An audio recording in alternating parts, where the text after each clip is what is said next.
नमस्ते। आज पुनः आप लोगों के मध्य एक शॉर्ट स्टोरी लेकर उपस्थित हुआ हूं।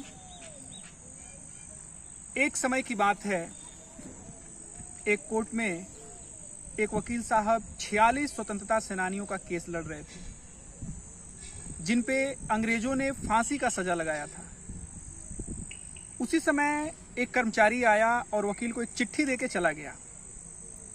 वकील साहब चिट्ठी पढ़े और बगल के टेबल पे रख दिए। बहस चलता रहा, बहस जारी रहा। धीरे धीरे कोर्ट की कार्यवाही थम गई।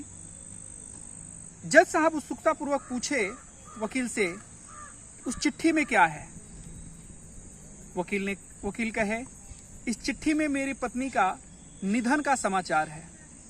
यह सुनते ही जज साहब आश्चर्यचकित होकर पूछे, तुम्हें अपनी पत्नी के निधन का समाचार मिलने के बावजूद भी तुम यहां बहस में लगे हुए हो?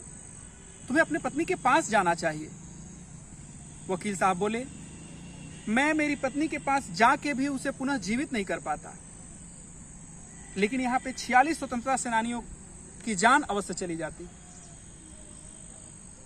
धीरे धीरे समय बीतता गया और कोर्ट का अंतिम निर्णय आया कि 46 के 46 स्वतंत्रता सेनानी बेकसूर, बेवजह उनको फंसाया गया था। कोर्ट ने उन्हें बाइज्जत बरी किया और यह सिर्फ व सिर्फ संभव हो पाया वकील की वजह से। वह वकील जो एक इतना बड़ा त्याग करके अपने राष्ट्र के लिए, अपने देश के लिए, उन स्वतंत्रता सेनानियों के लिए केस को लड़ा। आप जानना चाहेंगे वह कौन थे? वह वकील थे सरदार वल्लभ भाई पटेल। शायद इसीलिए इनके इन दृढ़ विचारों के कारण ही इन्हें लौह पुरुष कहा जाता है। इतना बड़ा त्याग, इतना बड़ा समर्पण शायद सबके अंदर नहीं होता। ऐसे ना जाने कितने हमारे महापुरुष अपने राष्ट्र के लिए, देश के लिए बलिदान दिए, समर्पित हुए, तो जाके आज हम अपने इस आज़ादी का अमृत महोत्सव मना रहे हैं। तो ऐसे महापुरुषों की छोटी छोटी कथाएं अगर आप सुनना चाहें, पसंद आए, तो चैनल को सब्सक्राइब करिए, लाइक करिए, शेयर करिए।